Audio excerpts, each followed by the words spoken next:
Have you noticed that in almost every major speech or public address, President Putin repeats the same familiar mantra? He pauses, looks at the audience and says, "The war will not end until its root causes are eliminated." Oh, it sounds as if there is some grand, profound meaning hidden behind this phrase. But after that, it's always the same foggy vagueness. NATO at the borders, the Polovtsi, the Ruriks, mythical threats, combat mosquitoes, biolabs. The list is never ending, and so on, but the root cause has never once been named. And here a natural question arises: why does a man with the nuclear button, someone who is not at all shy about killing left and right, feel so deeply embarrassed, so uncomfortable, to explain what exactly he's doing it all for? What kind of reason is this? One that cannot be spoken aloud even when you possess absolute power. What is he really trying to hide behind these endless, ever-present historical backdrops? To understand this, you need to look more broadly. Not just at recent years, but at decades past. Imagine two neighbors who throughout their entire lives have always been told that they are the same, just like brothers, and that they share the very same roots. But in reality, each of them has their own unique past, their own distinct character, and their own individual way of life. One, with all the mistakes, chaos, and scandals, is gradually learning to live differently, to choose their leaders, to argue, to change, to breathe freely. While the other, for many decades, has gradually grown used to living within a strictly vertical power structure, to always having a boss or superior above them, and to the deeply ingrained idea that taking initiative is dangerous and that independence is almost considered a crime. And what truly irritates him is not the cherry orchard near the picturesque snow-white cottage, nor the alluring European dreams. What really infuriates him is the very fact that the one who was always portrayed to him as the younger sibling, the one he was told to see as subordinate, has suddenly stopped obeying. That this neighbor now lives without seeking permission, makes their own choices independently, and does not submit to someone else's will or authority. That they have their own distinct and independent political agency, and it does not necessarily align with the interests, goals, or desires of the elder generation. It doesn't feel like a clear political break, but rather a deeply personal betrayal of the myth, the story, and the narrative he grew up with and believed in. That's why peace plans, red lines, and endless scare stories about Western threats are just a shell, a superficial layer, a convenient language for something much simpler, much more basic, and much more unpleasant, uncomfortable, and difficult to accept. Something that perhaps cannot be voiced publicly, so as not to destroy one's own legend. And that is precisely and exactly why he keeps circling around the issue, going in circles, but never actually names or identifies the real underlying root cause. Or maybe, just perhaps, it is simply... And now comes the most interesting and intriguing part, because if you take a moment to rewind the tape, it becomes absolutely clear and evident. All of this did not start in the year 2022, not in the year 2014, and not even in the year 2004. The war was not a response to the Maidan events, to the elections, to NATO being at the borders, or to a change of power or leadership in the country. On the contrary, there were simply too many. At first glance, it was clear that strange and rather unpleasant steps were already happening long before all these events. There were just too many preparatory moves, too many unexpected coincidences, and too many decisions that suddenly lined up perfectly. This does not look like chaos at all. In fact, it seems to be quite the opposite of chaos. This is a script, and in this script there is a starting point. And here's the main point: all of these lines, political, legal, military, and ideological, ultimately converge together in one single place. At a specific moment when a decision was made in Moscow that explains everything that happened afterward. From the destabilization of Crimea back in the 1990s to the full-scale invasion. Almost no one remembers this moment. Yet it was precisely this moment that became the real starting point of what has now become a full-scale war. And what you were told for so many years was simply just a reaction to unfolding events was actually part of a much longer running and ongoing process. Can you guess perhaps when the timer was originally set? Keep watching. You're about to find out everything. It's well known that Crimea had been destabilized for a long time. Many remember Yuri Meshkov, who, while serving as president of the Autonomous Republic of Crimea, wanted to introduce the ruble zone and campaigned for the peninsula to join the Russian Federation. In the year 1995, Leonid Kuchma completely stripped Meshkov of all power and authority by abolishing the position. Meshkov left for Russia, where he continued his anti-Ukrainian activities. And in 2011 he returned to the peninsula supposedly for his wife's funeral, but at the same time made a number of scandalous political statements accusing Ukraine of stealing gas. By the way, it was then that he used the word Novorossiya, and he called for organizing resistance against the Ukrainian authorities in Crimea. The example of Meshkov, Zatulin and other Russian politicians who came to the peninsula for propaganda purposes clearly shows that even after the rise to power of the controlled and loyal to the Kremlin Yanukovych in 2010, they continued their activities both on the peninsula and in other regions of Ukraine. Subversive activities. Moreover, it was clearly and unmistakably sanctioned by the Kremlin, since their official rhetoric was very similar to each other, as if the speeches were written from the same playbook. The seizure of Crimea could have happened much earlier, but due to the wars in Chechnya, Georgia, and for a number of other reasons, it had to be postponed. Let's at least recall the events around Tuzla in 2003, when Russia tried to seize the Ukrainian island and the surrounding territory. But at that time, it was avoided. Ukrainian troops were put on full combat alert, and Leonid Kuchma, who was frequently criticized for his consistently pro-Russian political stance, personally went to meet with President Putin and reminded him that he was, after all, the president of Ukraine, not the Ukrainian SSR. According to Ihor Voronchenko, who in 2003 was the commander of the regiment of the separate 32nd Army Corps stationed in Kerch, the reaction of the Ukrainian authorities at that time was swift and decisive, unlike in 2014. He believes that this was a move by Russia to destabilize the situation in Crimea and to see how prepared Ukraine was to defend itself. On the other side, the 7th Airborne Division was being prepared. Tactical exercises were conducted on our side as well, by the Marine Corps, the Air Force, and our regiment included a rocket artillery battalion. And we demonstratively deployed the battalion to its positions, Voronchenko recalls. After the events of 2003, the Russian leadership calmed down for a while, or rather pretended that it no longer laid claim to Ukrainian territories.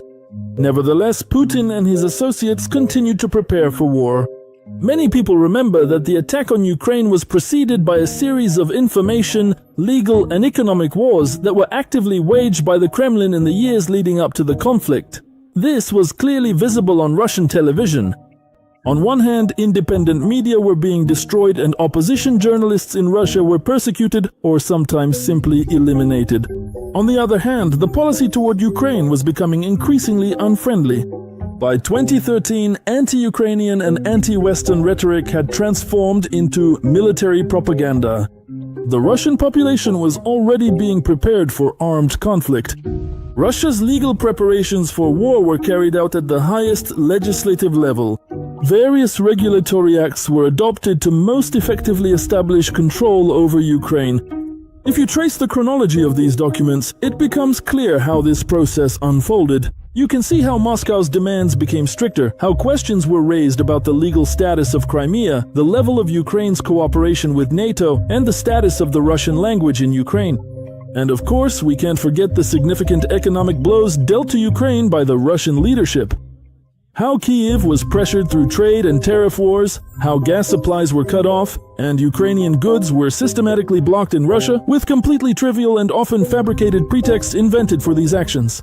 It is noteworthy that it was primarily the eastern and southern regions of Ukraine that suffered from the economic war, as they were the most dependent on the Russian Federation, both as recipients of resources from Russia and as a sales market. Putin did everything possible to make the residents of these regions blame the Ukrainian central government for everything, even though in reality it was he who was responsible for their economic troubles, as well as the local leadership, represented either by direct Kremlin agents or by collaborators loyal to the Russian Federation. In the summer of 2013, Russia increased its economic pressure on Ukraine, virtually shutting down Ukrainian exports at the border. At the same time, Putin was also pressuring Yanukovych, forcing him to suspend the signing of the agreement with Brussels. Well, the cowardly actions of the professor and his obedience to Putin, as we know, led to the protests on the Euromaidan. What happened in Crimea in February and March of the year 2014 is considered to be the final phase, specifically the active phase of an operation that, in fact, had actually been ongoing ever since the very moment Ukraine gained its independence, according to Vice Admiral Serhiy Haiduk, who served as the commander of the Ukrainian Navy from March 7, 2014 to the year 2016. Vadim Skibitsky, a representative of the main intelligence directorate of the Ministry of Defense of Ukraine, points out that the presence of the Russian military group on the territory of Crimea as well as the Black Sea Fleet, which had been strengthened in the years leading up to the war, posed a serious military threat to Ukraine. At any given moment, this particular group could have potentially launched large-scale coordinated operations. If we compare the available intelligence indicators, they became clearly and unmistakably evident precisely in the year 2013, when, after the Kharkiv agreements of April 21, 2010, it was already absolutely necessary. Russia began covertly bringing modernized equipment into the territory of Crimea to strengthen its military groupings. And in 2011-12, the main intelligence directorate of the Ministry of Defense of Ukraine has recorded that Russian paramilitary groups are training in Crimea, including the 810th Marine Brigade. The Russian Federation is working on the training of illegal military formations in Crimea. Major General Viktor Nazarov of the Ukrainian Armed Forces says that back in the year 2012, the Ukrainian General Staff officially reported this military threat from Russia, but then Defense Minister Pavel Lebedev did not wish to hear about it at that time. He replied, "How can you plan a war with our strategic partner, our neighbor? Are you all crazy? I won't even show this to the president." From the spring and summer of 2013, new troops and equipment were being transferred to the Ukrainian peninsula, contrary to all agreements on limiting the military contingent. At the same time, information about these movements was kept secret by the Russian side. At the same time, Russian armed forces groups were being reinforced in the border regions with Ukraine, such as Rostov, Voronezh, and others. Military equipment, including heavy weaponry that would later be used to shell Ukrainian territory in 2014, was gradually being moved closer to the border in these regions. For example, the rocket attack near Zelenopilya in the Luhansk region. It is also worth noting the joint Russian-Belarusian military exercises Zapad 2013, which were held from September 20th to 26th, 2013.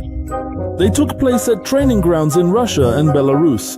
More than 10,000 military personnel and 180 pieces of military equipment were involved.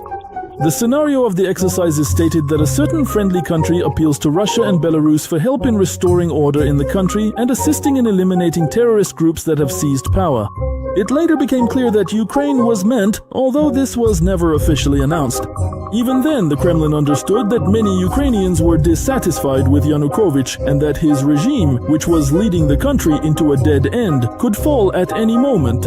That is why, in the event of the legitimate leader being overthrown, preparations were already underway to seize Ukrainian territory. When we began to analyze and saw the deployment of the first and second echelons of reserves, the configuration of troops that was practiced during those exercises, it was exactly this scenario that was repeated in 2014. Against us, already with the occupation of Donbass, says Vadim Skibitsky, a representative of the main intelligence directorate of the Ministry of Defense of Ukraine.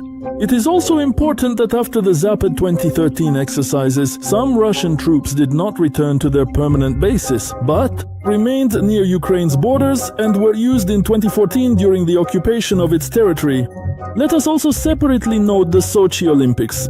Under the pretext of preventing terrorist attacks, during these sporting events, the 31st Separate Air Assault Brigade from Ulyanovsk, as well as the 98th Airborne Division from Ivanovo, were transferred to the Krasnodar region. Later, their soldiers, under the guise of "they are not there," vacationers and volunteers, took an active part in the attack on Ukraine. But in 2013, they were simply pretending to be fighters against terrorists and were waiting for orders for a completely different war. Operation. Dear viewers, please support our channel on Patreon. The link is in the cards, on the screen, and in the video description. Pay attention to the black, blue, and red flags of the DPR, which appeared in Donetsk in the spring of 2014, in the hands of opponents of the Euromaidan movement.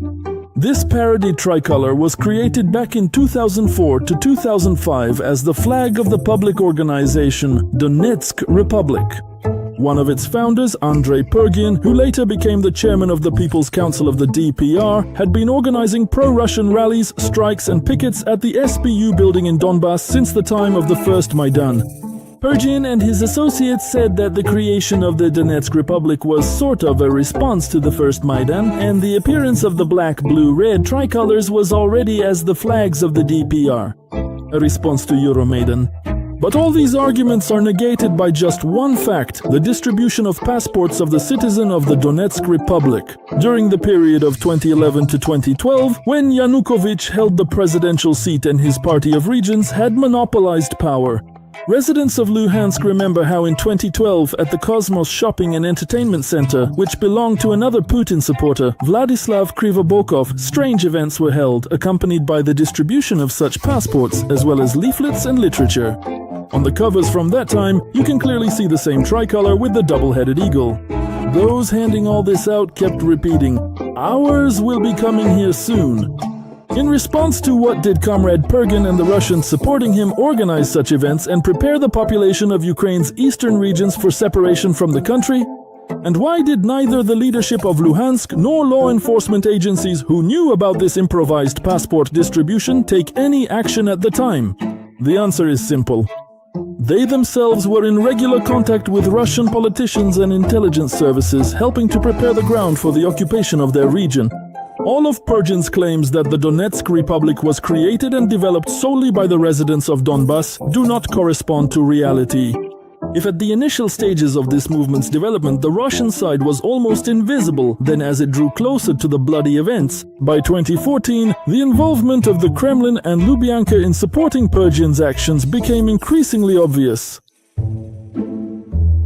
Another piece of evidence of Russia's plans to occupy Ukraine is the subversive activity in the Luhansk region of the Don Cossacks.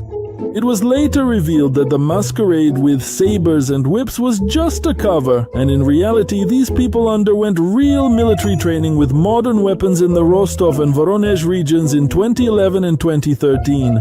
And subsequently, they fought as part of the People's Militia of the quasi-states of the LNR and DNR.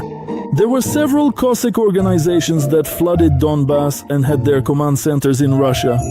For example, the Great Don Army. Ataman Nikolai Kazitsyn, although considered a resident of Donbass, had close ties with the Russian Federation and was subordinate to the Russian Viktor Vodolatsky, who became a deputy of the Russian State Duma in 2012.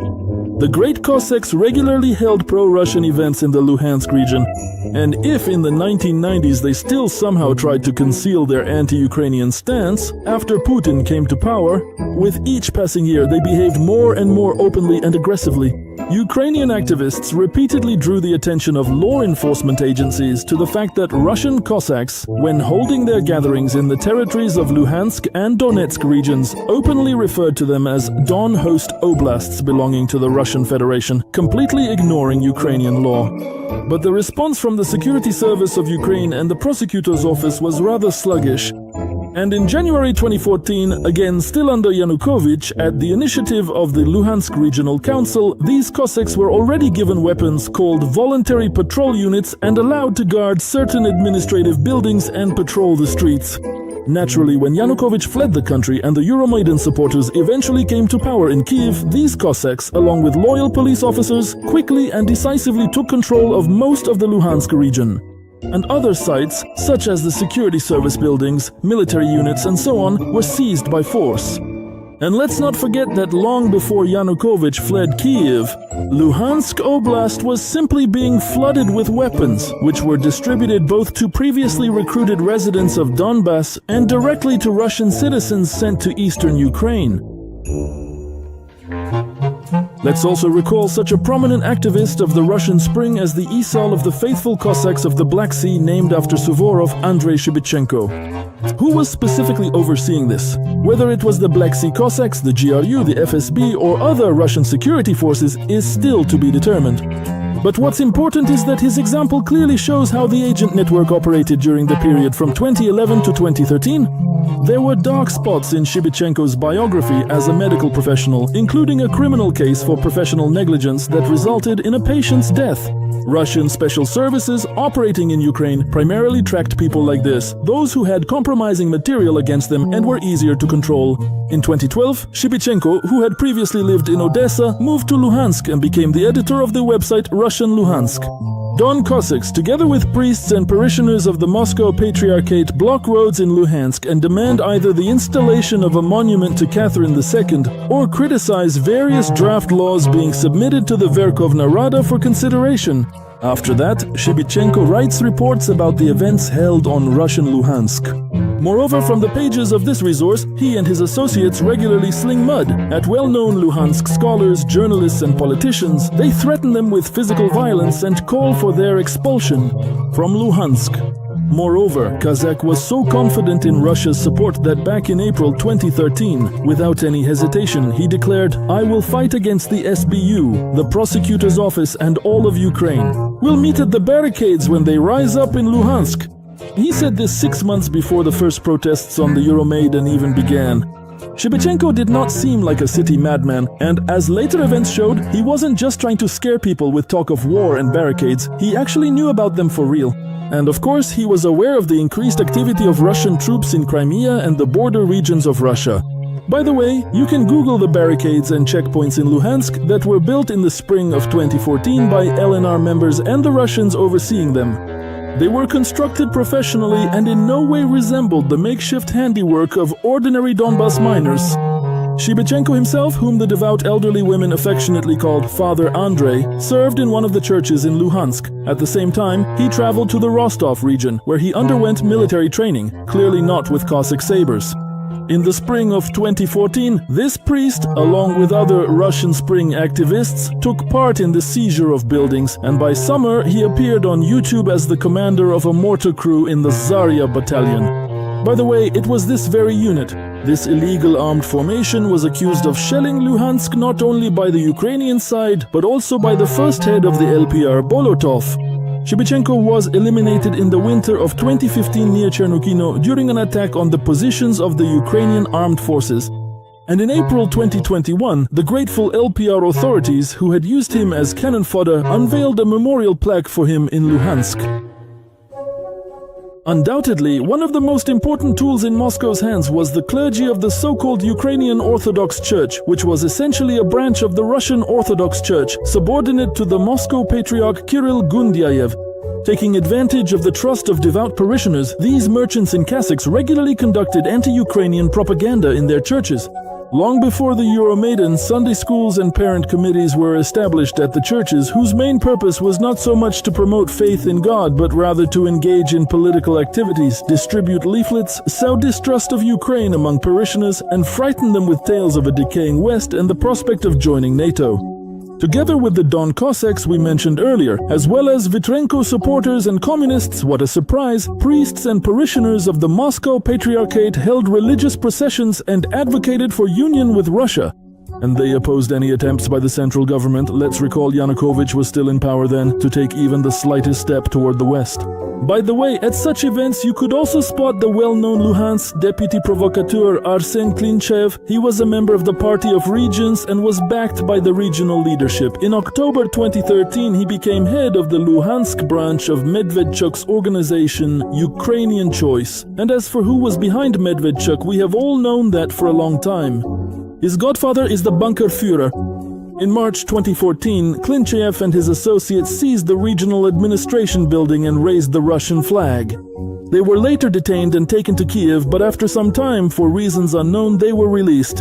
And so this kind of surrogate made up of pro-Russian organizations, Cossacks, Orthodox groups, communists, Vitrenko supporters, Medvedchuk supporters, and so on, under the beautiful name of a religious procession, would appear in Luhansk. And with each passing year, right up until the war itself, they blocked traffic on the streets more and more often. The fact that the participants in these orgies were ideologically incompatible didn't bother anyone. What united them all was their hatred of Ukraine and, of course, their service to the Putin regime. The fact that the Luhansk diocese of the Ukrainian Orthodox Church of the Moscow Patriarchate was acting on orders from Russian handlers is indicated by the overwhelming majority of priests supporting the Russian Spring. And some of them, like Volodymyr Moretsky, even took up arms and went to fight against Ukraine. There were priests who did not fight themselves but simply blessed Russian soldiers and LNR separatists, consecrated their barricades, trenches and military equipment. It is also worth mentioning other important priests such as Alexei Slyusarenko and Alexander Avdyuhin, who both before the war and during it regularly and on a consistent basis traveled to Russia, where they received the necessary instructions. And they conducted propaganda work on the internet. So the timer mechanism on this bomb was set precisely on August 24, 1991. This was exactly the moment when Ukraine officially declared its independence. At that very instant, the safety catch clicked into place in Moscow. Just 2 days after the Declaration of Independence on August 26, 1991, Yeltsin's press secretary Pavel Vashchanov officially stated that Russia reserves the right to reconsider its borders in the future. This is a public fact. They didn't let the Ukrainians go back then. They simply loosened their grip because they themselves were weak, hungry, and frightened. All these years, while Ukrainians naively believed in the Budapest Memorandum and the idea of brotherly nations, they were sharpening the knife. What Ukrainians called peace was, for them, merely an operational pause. Putin is afraid to openly admit that this war is not actually a reaction to threats, but rather a prolonged and delayed revenge for 1991. Revenge, of course, against the Ukrainians. He is deeply afraid that the world will eventually realize that his approach to geopolitics is nothing but banal resentment, which is essentially the envy of the dead for the living, and a destructive desire to destroy Ukraine. Putin is genuinely afraid to name or even acknowledge the true root cause of the war because it is not about territory and it is not even about the past. It is in fact about the future, a future in which Ukraine exists as an independent nation, and Russia cannot understand or define who it is without Ukraine. And that ultimately is their real and profound catastrophe.